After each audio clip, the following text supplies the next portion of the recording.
Welcome to another exciting episode of Gibbon Travelogue. I'm Lilian. And I'm Gilbert. And today we are in Suzhou. And what is Suzhou famous for? They are famous for their classical gardens, their ancient canals, and timeless charms. Are you ready to explore this place, Lilian? Yes, can't wait. Okay, this way. As the saying goes, 上有天堂,下有苏杭. Suzhou is a city in Jiangsu province that inspires one of China's most beloved phrases. It literally places Suzhou and Hangzhou among the most beautiful places on earth. Suzhou is famous for its network of canals, elegant arch bridges, and whitewashed water towns that define its charm for more than 2,500 years. It is perhaps best known for its UNESCO-listed classical gardens, where rocks, water, pavilions, and plants create the illusion of vast natural scenery within compact urban spaces. Beyond its historical beauty, modern Suzhou is also a major economic and industrial hub, home to the highly successful Suzhou Industrial Park, which Singapore had helped create in the 1990s. In this video, we are sharing how you can plan a lovely 4-day itinerary with 15 top things to do and see in Suzhou. Interestingly, Suzhou does not have its own airport. Most visitors arrive by high-speed train from Shanghai, Hangzhou, or Nanjing.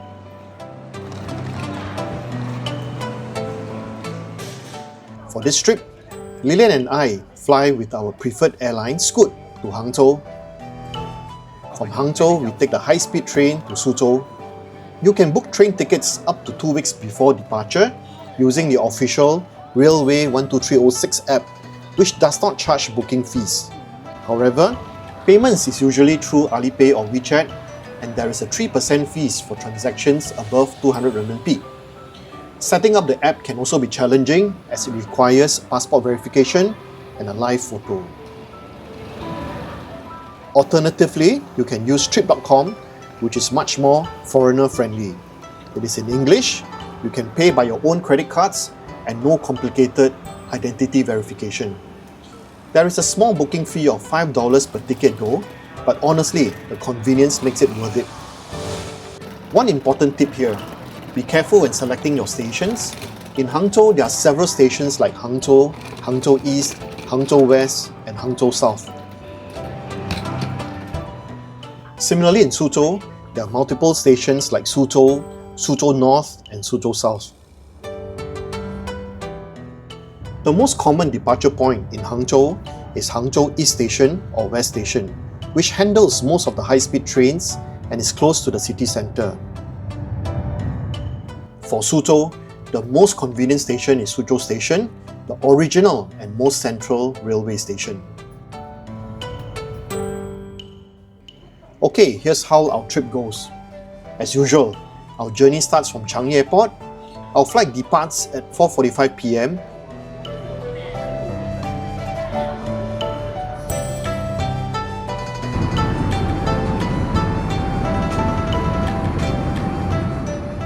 and arrives in Hangzhou at around 10 PM. Since it is quite late, we stay overnight at Hampton by Hilton Hangzhou, which is just a short ride from Hangzhou East Station.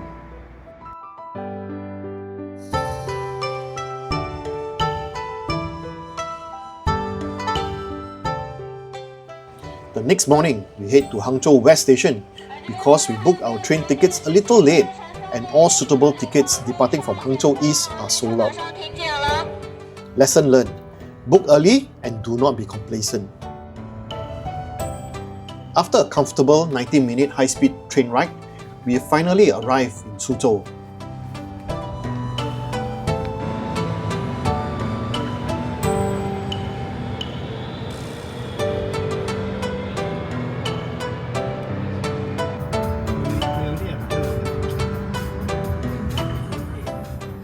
We check into the beautiful Pan-Pacific Suzhou, located right within the Panmen Scenic area. This is a fantastic hotel with beautiful architecture and one huge bonus. Guests enjoy direct access to Panmen Scenic area without needing to pay separate entrance fees. Our first attraction is the famous Suzhou Museum, Suzhou Borugwan. This museum is free to enter, but because of that, reservations are absolutely necessary. Walk-ins are almost impossible.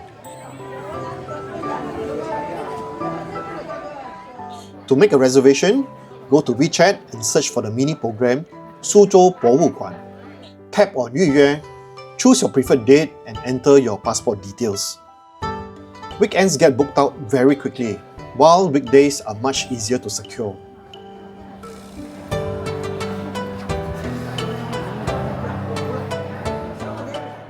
The original Suzhou Museum was established in 1960. However, the current main building was opened in 2006 and became world famous because it was designed by renowned Chinese-American architect I.M. Pei, which was also responsible for the glass pyramid at the Louvre Museum in Paris. I.M. Pei was actually born in Suzhou, making this project deeply personal for him. It was one of the last major works of his career. Rather than creating something modern and disconnected, I.M. Pei designed the museum to echo Suzhou's classical garden style. The white walls, dark grey roof lines, geometric windows and reflective ponds all pay tribute to traditional Jiangnan architecture.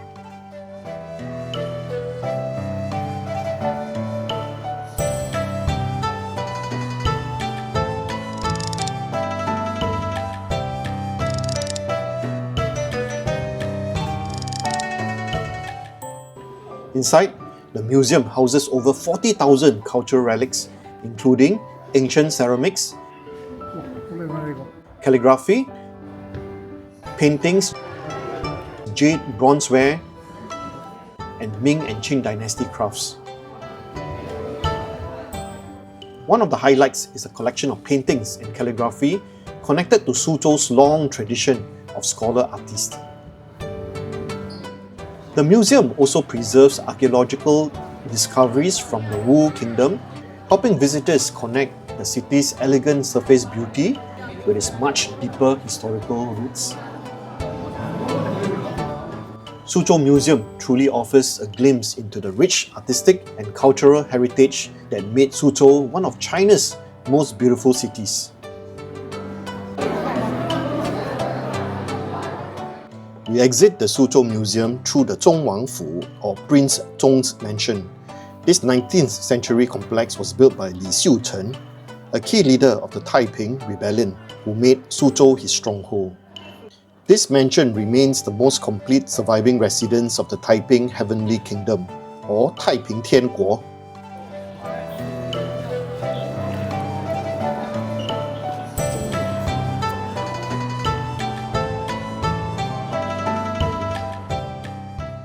In the evening, we visit Shantang Street, also known as七里山塘. It is one of the most famous historic streets in Suzhou, often called the #1 ancient street in China. Its history dates back 1,100 years ago to the Tang Dynasty, when the great poet and governor Bai Zhuyi was appointed to Suzhou. During that time, transportation between the city and the nearby Tiger Hill was difficult, so Bai Zhuyi ordered the construction of the Shantang Canal and the road alongside it. This route made travel easier for both locals and visitors, and over time it became a thriving commercial and cultural centre. Because of its prime location along the canal, Shantang quickly developed into a lively trading hub filled with shops and traditional residences. Shantang is especially beautiful in the evening and a perfect representation of old Suzhou. The narrow stone pathway, whitewashed houses and arched stone bridges create the classic Jiangnan water town atmosphere that Suzhou is so famous for.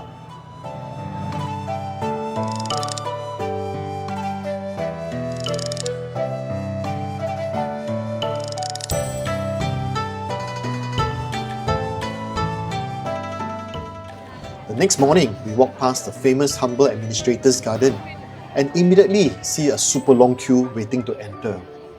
And this is considered low season.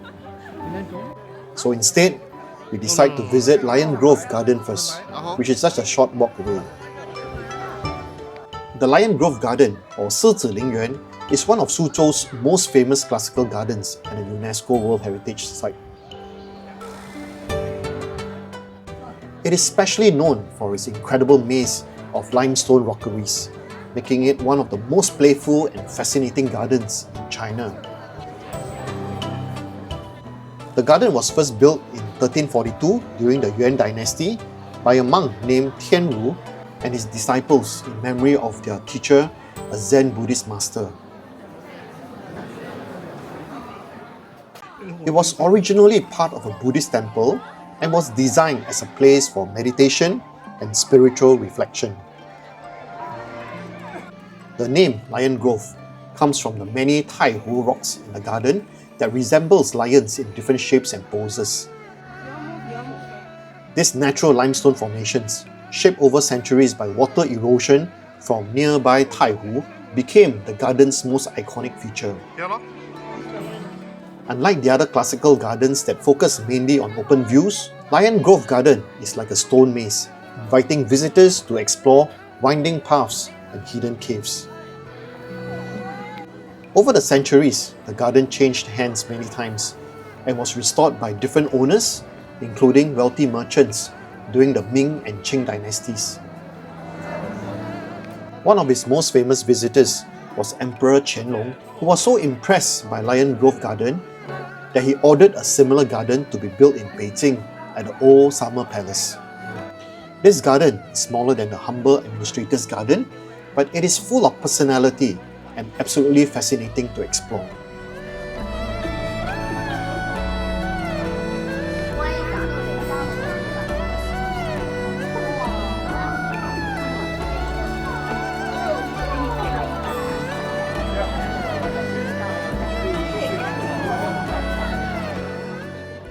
After that, we return to the Humble Administrator's Garden, or 左正园.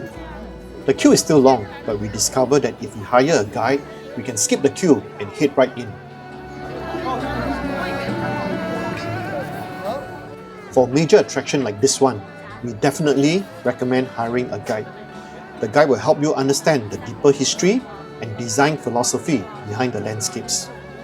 She will also bring the gardens to life with stories and context that you would easily miss on your own. We engage a guide for 100 renminbi per couple, and it is completely worth it. The Humble Administrator's Garden is the largest and most famous classical garden in Suzhou. It is one of the finest examples of Suzhou's garden culture and is also a UNESCO World Heritage Site. The story of Humble Administrator's Garden begins with Wang Xiancheng, a scholar official of the Ming Dynasty who had spent years serving in government. Like many officials of his time, Wang Jiancheng experienced the frustrations of court politics and eventually retired for public service, returning to his hometown of Suzhou. He purchased the site of an old temple and began creating what would become the Humble Administrator's Garden in the early 1500s. His dream was to build a quiet retreat where he could live simply, write poetry, entertain friends, and spend his days surrounded by nature. He worked with artists and garden designers to shape ponds, rockeries, and winding paths into a landscape that felt natural yet carefully composed. Unlike Western gardens that often focus on symmetry and order, Chinese classical gardens are designed to feel poetic.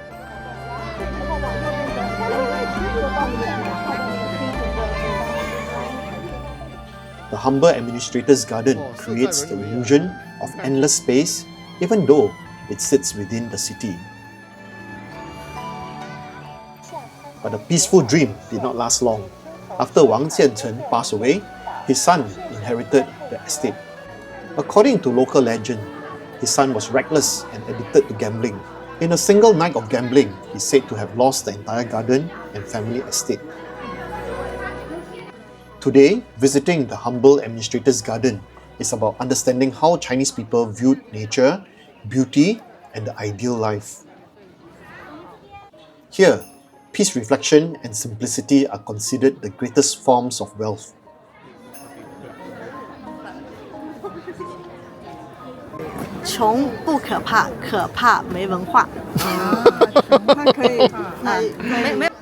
After the gardens, we take a relaxing stroll along Pingjiang Road and enjoy a boat ride through the historic canals to experience the old soul of Suzhou.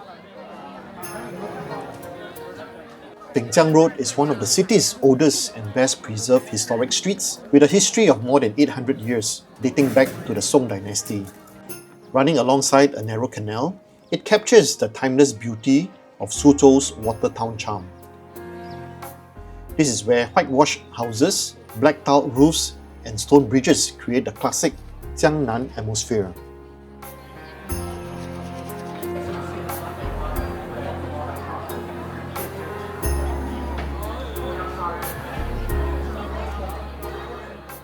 As we step onto a traditional wooden boat, we feel the pace of the city immediately slows.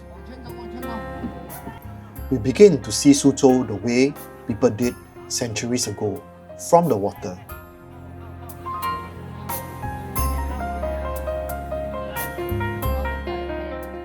These canals were once the lifelines of the city, connecting homes to markets and other places.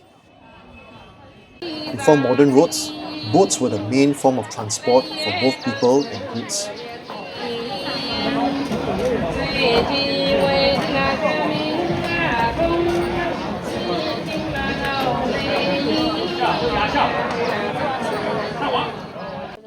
Along the journey, we pass beneath ancient stone bridges. As the boat slowly glides through the narrow waterways, our boat lady, Chuan Niang, asks if we would like her to sing Pingtan. 一边唱，各位老板、各位美女，想听听我们苏州的小曲吗？想不想听听？好，下面呢来唱一首我们苏州的评弹，来唱一首《声声慢》啊。请记得我听白马的心，谁花田野暮色中，谁红军，无言洒雨滴，千年流金，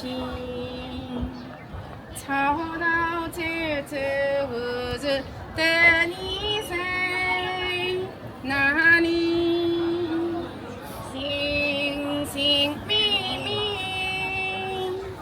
蓝蓝青青，月落日圆圆落空境。 As she sings, we can feel a soft and incredibly melodic vibe in the air. This is definitely one of the most memorable experiences of the trip. Later that evening, we attend a proper Pingtan performance along Pingjiang Road. Suzhou Pingtan is a traditional performing art that combines storytelling, singing, and music. Usually accompanied by the soft sounds of the pipa and sanxian, two traditional Chinese string instruments. It has been a treasured part of Suzhou's culture for more than 400 years, dating back to the Ming and Qing dynasties. Unlike lush theatrical performances, Pingtan is intimate and elegant. Here, we enter a small tea house with rows of seats for the audience to sit close to the performers. As the tickets are quickly snapped up by visitors, we have to take our seats right at the back of the hall. The artists sing in a soft and melodic Suzhou dialect, known for its gentle and poetic sound.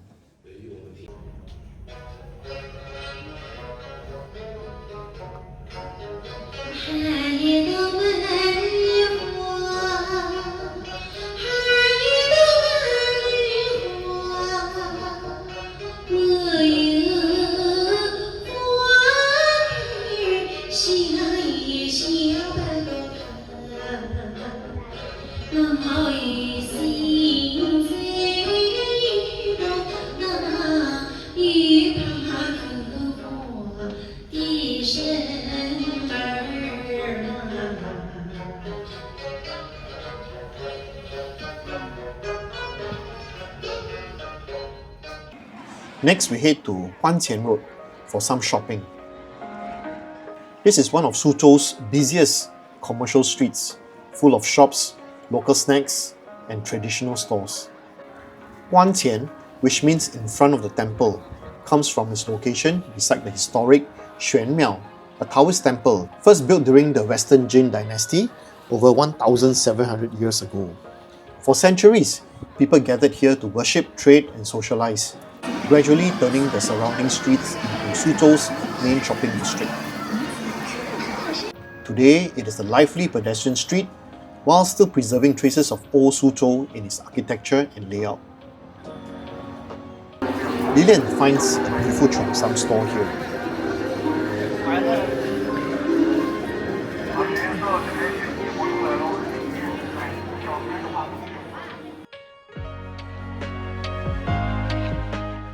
On day 3, since it is Sunday, we look for a Catholic church to attend Mass.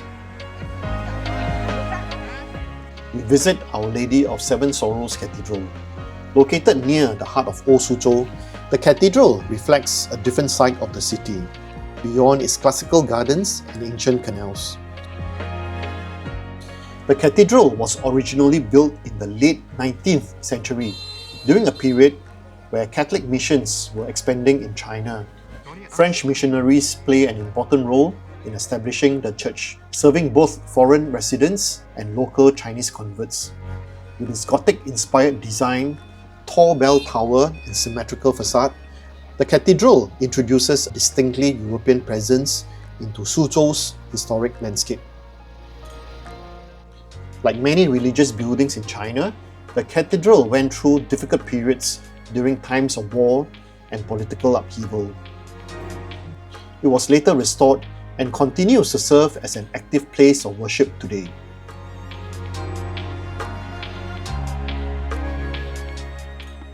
After Mass, we visit彩香一村wet market because we want to experience how locals shop and also to try some authentic Suzhou delicacies. This local wet market offers a completely different side of Suzhou, further away from the gardens and tourist streets. Located within a residential neighborhood, this market is where everyday life unfolds. The ground floor is a lively food court filled with small stalls serving freshly prepared local dishes.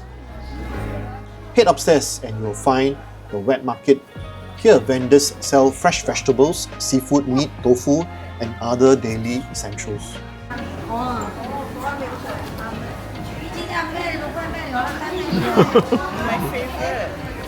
Markets like this always give us a better sense of local everyday life.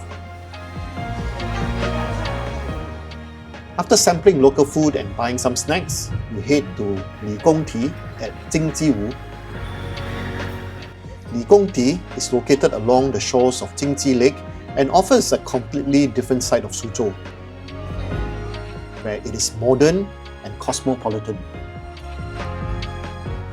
Originally built during the Qing dynasty, Ligongdi was a simple causeway constructed to improve water management and transportation around the lake. Named after Li Chaoxiong, a local official during the Qing dynasty, it served a practical purpose rather than a cultural one.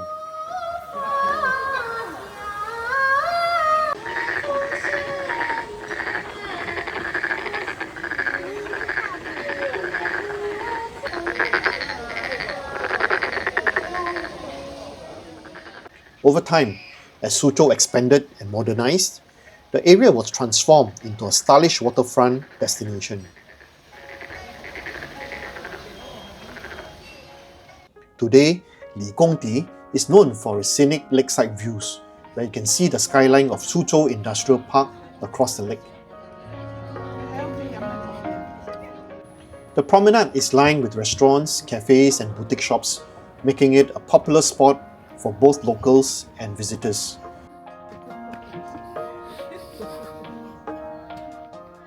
We stop by a lovely cafe and enjoy the peaceful view by the pavilion overlooking the lake.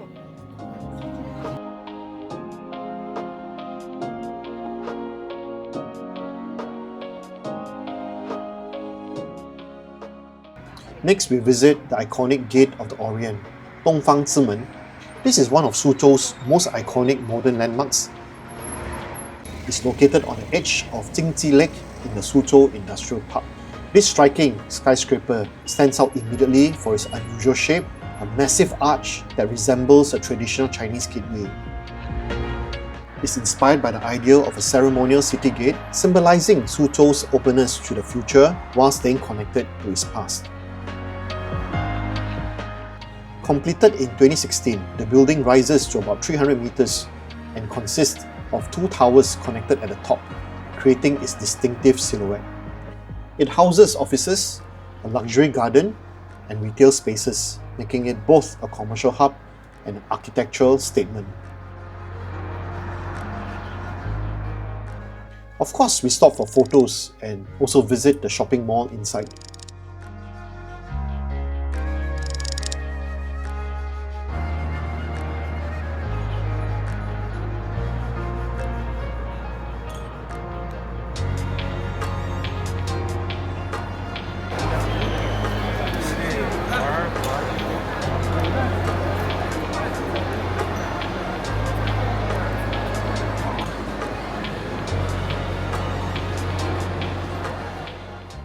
Later, we return to our hotel and explore the Panmen Scenic area.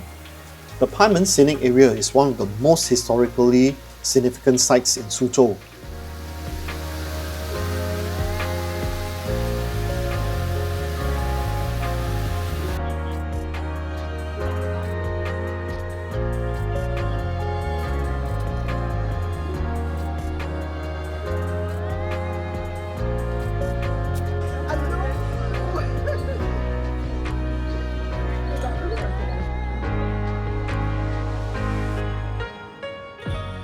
At its heart is Panmen, the only remaining water and land gate from Suzhou's old city walls. Originally built over 2,500 years ago during the spring and autumn period, the gate was part of the city's sophisticated defense system. What makes it unique is its dual structure, allowing passage both by road and by canal, a reflection of how important waterways were to Suzhou's identity and survival.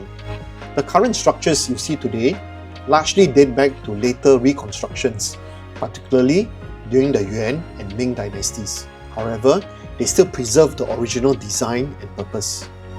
Nearby stands the historic Guanqian Pagoda, one of the oldest pagoda in the region. First built during the Three Kingdoms period, it has been rebuilt several times and is closely associated with Buddhist culture in Suzhou. Not far from it is the elegant Wumen Bridge, which is the highest existing ancient stone arch bridge in Suzhou. It was originally built in the Northern Song dynasty, but the existing Wumen Bridge was rebuilt during the Qing dynasty with a total length of 66 meters and a width of 4.8 meters. The Panmen Scenic Areas offers an interesting historical experience where we appreciate how Suzhou waterways and walls shaped by the city's development over thousands of years. In the evening, we visit the Masters of the Net's Garden, famous for its night show. This is the biggest surprise and my personal favourite of the trip.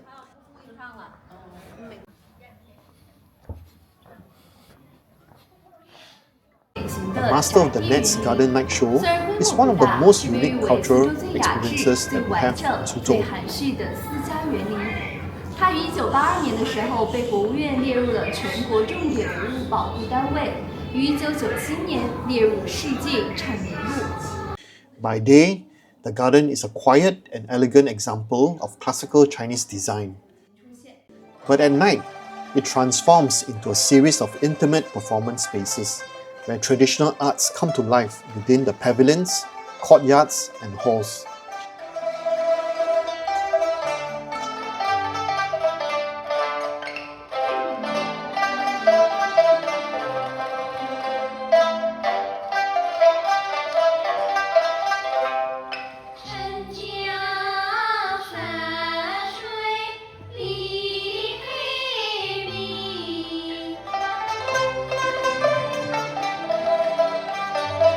分别指长寿、富裕、康宁、好德和善终。这种铺地的设计不仅可以起到装饰地面的作用，同时也蕴含了对于生活的美好祝福。我们注意到这里其实只有4指边。Instead of sitting in one place, visitors move in small groups from scene to scene. In each space, a short performance unfolds, ranging from Kunqu opera 先生，你测字，先生，连我偷东西都测得出来，我可不相信的。这里面有一个道理呀。有什么道理呀？ and Pingtan storytelling to traditional music and dance.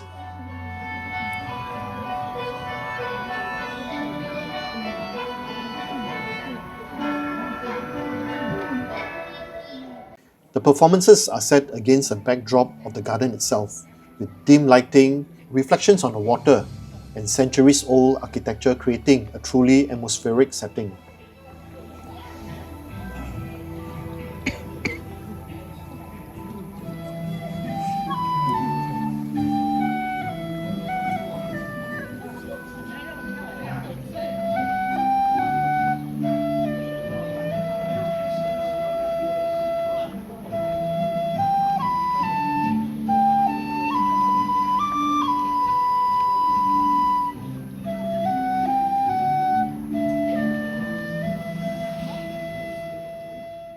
This format reflects how these art forms were originally enjoyed. In the past, Suzhou's scholars and elites would host private performances in their gardens, inviting guests to experience music and opera in intimate surroundings rather than large theatres.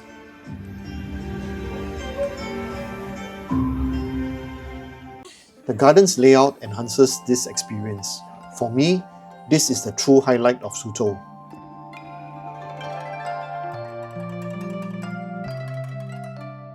On our final day, we visit Beisita, also known as the North Temple Pagoda. This pagoda is one of the tallest and most iconic landmarks in Suzhou and stands within the grounds of Paoen Temple, with origins dating back to the Three Kingdoms period.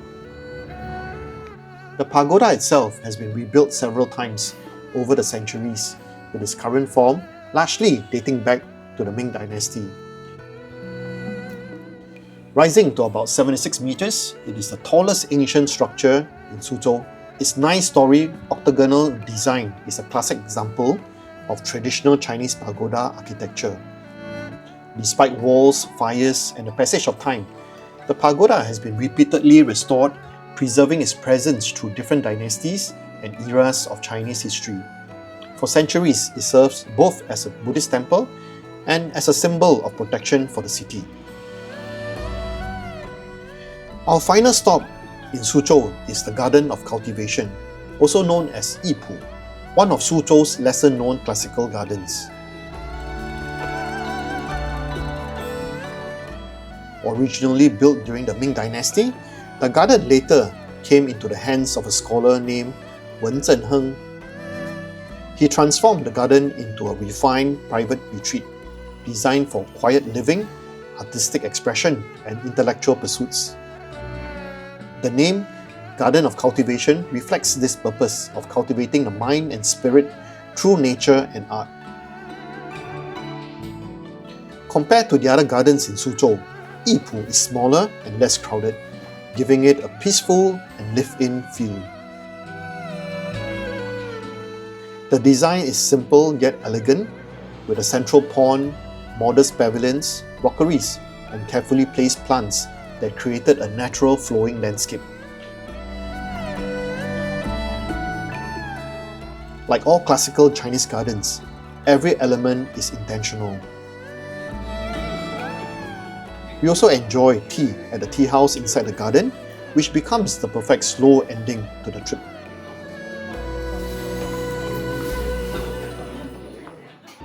In the evening, we return to the train station and head back to Hangzhou for our flight back home to Singapore the next day. Looking back, this is truly a wonderful trip. Suzhou gives us a deeper appreciation of classical gardens, local culture like Kunqu and Pingtan, and the lifestyle of wealthy scholars who spend their retirement years creating beauty, harmony, and peace within their homes and gardens.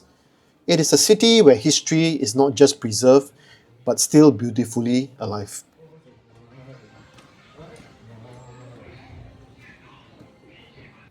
Okay, that's all, folks.